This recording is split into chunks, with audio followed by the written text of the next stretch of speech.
Welcome, everyone. It's the end of Pride. Yay!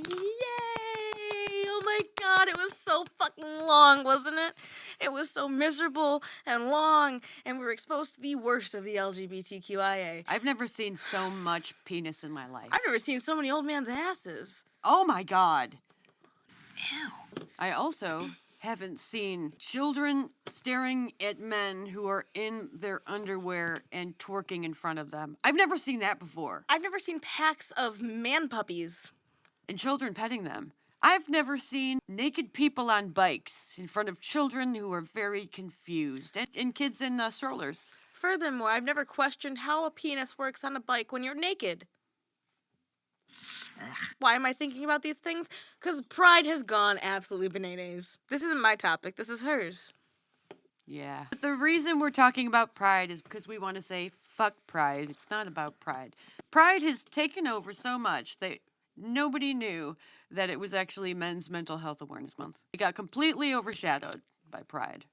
Why? Pride's the new thing. You get a lot of social credit if you're a part of Pride or you're part of the queer community, which I say, screw you. That's the nicest way I can say that. So it was Men's Mental Health Awareness Month, and I just want to read to you guys some things that I found pertaining to men's mental health. The National Institute of Mental Health says that mental health conditions are more common among women than men. This may be because men aren't opening up and reaching out. It's definitely possible. And while 51% of women with a mental health condition received support from mental health services, only 40% of men with a mental health condition did. Not only that, it says that suicide rates among males in 2021 was around 4 times higher than the suicide rate among females. Men make up almost 80% of all. So, why do you think that is? It sounds like a majority of them aren't getting help for those issues. And even when they are getting help, it probably is not taken the same way it is with women. Women, it's always like, oh, they're hysterical, we need to help calm them down. Whereas a man can very calmly say, I'm going through the worst time of my life and I don't know what I'm going to do. And people just say, well, you need to toughen it up. Pick yourself up by your bootstraps. Get on out there. Be a productive, high-value man. You can do it. Just don't even think about your mental health issues. You're getting bombarded by the needs of women. Women are so needy and picky, and they have a list of like 5,000 things that they want from men. And yet no man is ever going to live up to this fantasy expectation. So they're lonely. I mean, yeah. I will say that there's some women with not as high standards, but they all have standards. And if you're someone who's down on your luck to begin with, down on your luck, down on yourself, down on things like that, the perspective of you getting a girlfriend, the perspective of you putting yourself out there is very unlikely. So if you already have mental health issues and now you're isolating yourself, which is what a lot of men do, I know that path. It does not lead to good things. I will say it is a lot more comforting being in your house than being outside and having to deal with people and strangers. You're agoraphobic. That's true. I'm not someone who needs like social interaction. As for me, though, I don't necessarily need it. I get it through what I have to do through my day. But do you think most men are social? Like the majority? I think everyone needs someone in their life. So if they don't have friends and they don't have a relationship. Imagine talking to no one for 2 weeks straight. No one. No one cares. No one checks in on you. It feels pointless to be alive because if you're nothing to humanity, what does it matter? Well, also, it's really the first time it has been a terrible, terrible thing to be a white male.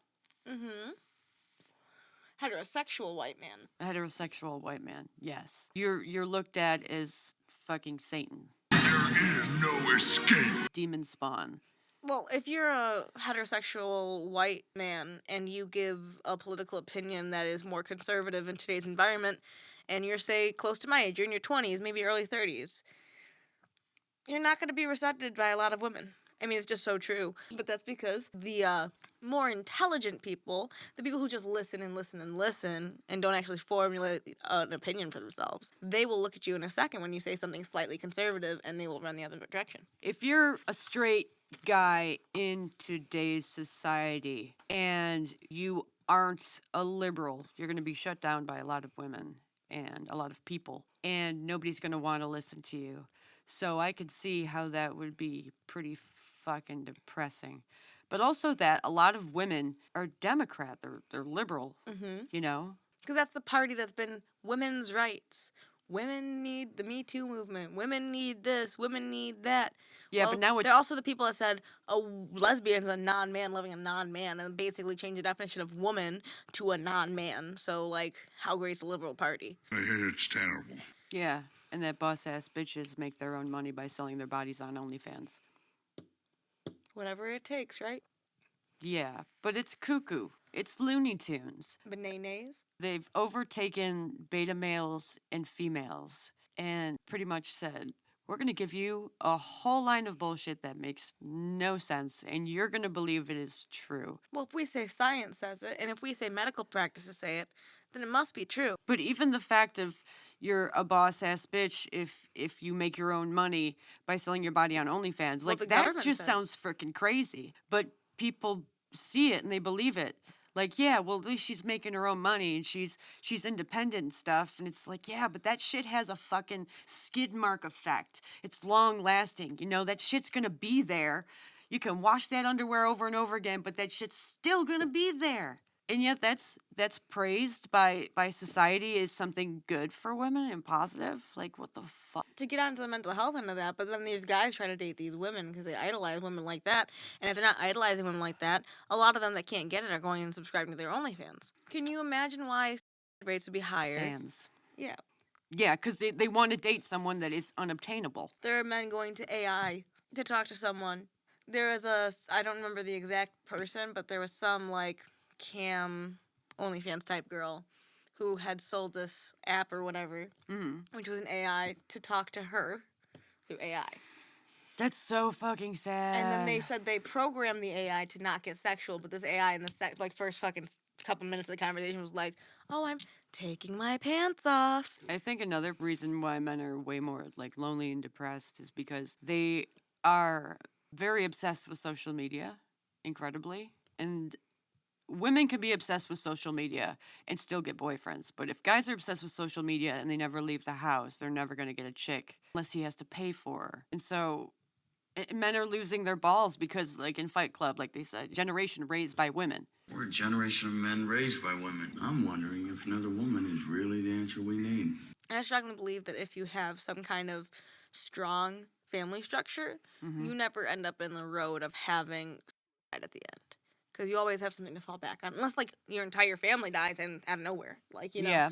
you always have something to fall back on. But if your entire family structure is catastrophic, you know, when the cards all fall, what do you have left to do? Oh. Do you have any motive to go forward if there's no one who cares about you or no one who's looking out for you or no one who's even willing to give you a lending hand? And that's how I imagine a lot of men feel now. Me, with the way I've been with my family situation, I can completely get that. I imagine it's the same mindset. Yeah, men and women are different, but when nobody cares about you, I imagine it all boils down to the same thing. I feel lonely and nobody cares about me. That's rise of the red pill space became Yeah, because a fucking global industry. for the first time they weren't so lonely. The thing that I hate about the red pill space, I mean, I understand its purpose to a degree, but the problem with the red pill space is these poor men are getting taken advantage of by men who are hypocrites to their own stance. They're hypocrites to their own preaching, like MLD. Modern Dating Life, the dude who got the fucking Yeah. liposuction. He literally talks about going to the gym and working out. And this dude is so fucking lazy that he has to get liposuction. Like, would you have a bad back? You can't move? You're telling all these dudes, and they're paying you, how much was it a month? Like $200 or It was something like $200 a month to get this priceless information that you won't hear from anyone else.